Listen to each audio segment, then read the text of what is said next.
Hi, my name is Mark Biernat. I'm an economist. And today we're going to talk about the mythology of the Russian economy. But first, I want to tell you a story. I'm here in Seminole country. This used to be owned by the first indigenous people of America. They were the Seminoles. And what happened? When the Europeans arrived, they had all kinds of infectious diseases that the Seminoles had never been exposed to, and it decimated them. And that is the metaphor I am using for Americans who have never been exposed to Russian propaganda. They have no context. They've never been exposed. They have no immunity. Not all Americans, but let's just say MAGA Americans. They have never experienced this firsthand. I have. My family has. Europeans have. Some Americans have and understand and have an awareness. But it is metaphorically, and I hope I'm respectful in this way, somebody who has no immunity, never been exposed to it, when the Europeans would give blankets to the first Native Americans, first people. And what was the result? There was no resistance. You couldn't differentiate these people. So here we go into the mythology of the Russian economy, and I lead into that because a lot of you Americans even are repeating some talking points from the Russians about the economics of Russia. And I'm going to tell you, some of them are about GDP, debt to GDP, or their low debt, or BRICS. Let's hit these. GDP, what on earth?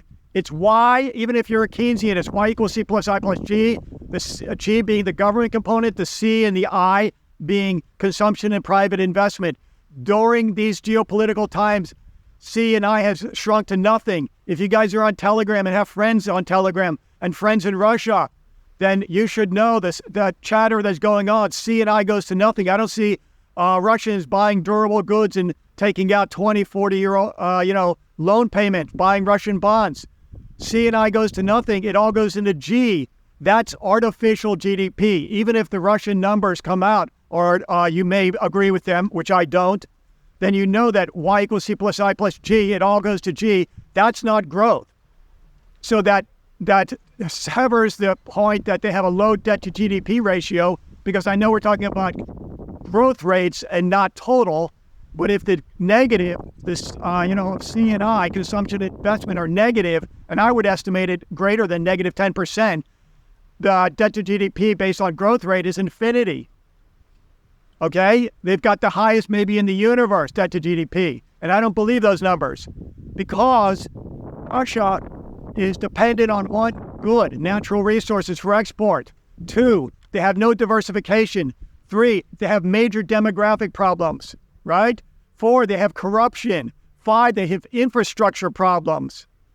6, they have inefficiencies. And I could go on. Their GDP is not growing in a healthy economy. It's a high concentration of wealth. The ruble's falling. And here's an indicator that tells me that the mythology is myth. Because listen to this. 1 million Russians have escaped to Armenia, Kazakhstan, Georgia, Turkey, and the West, Cyprus, etc. That doesn't help and happen in a healthy economy. I mean, what did the United States have? Give me your huddled masses, your poor, anybody who seeks freedom. And people came because they knew there's opportunities here, and they're still coming, right? In Russia, they're escaping. There's 2 ways to escape in Russia. The hard way, going to Georgia, Armenia, Kazakhstan, or the easy way. You go to the Eastern Front, and then, as Genesis says, thou art ashes, and to ashes you shall return. Instant transcendence or descendants, depending.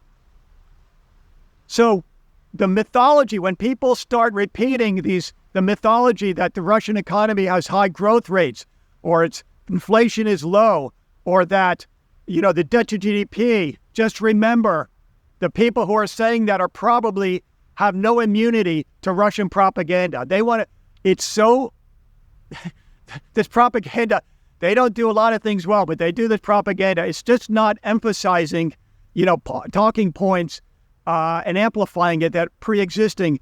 They're much more complex to that in subtle ways you can't imagine. So stop repeating this. The Russian economy is sinking. And Ukraine, help is on the way. Hang tough. Hang strong. I promise. The cavalry's coming over the hill. Help is on the way. But the Russian economy, it's sinking. And BRICS is going nowhere. Because the ruble's sinking. Remember my points about why the Russian economy doesn't make sense. Y equals C plus I plus G. It all goes to G. We're going to see the fall of the Soviet Union 2.0, USSR 2.0, 1998, December 26, 2026, December 26. My name is Mark Biernot. Have a great day.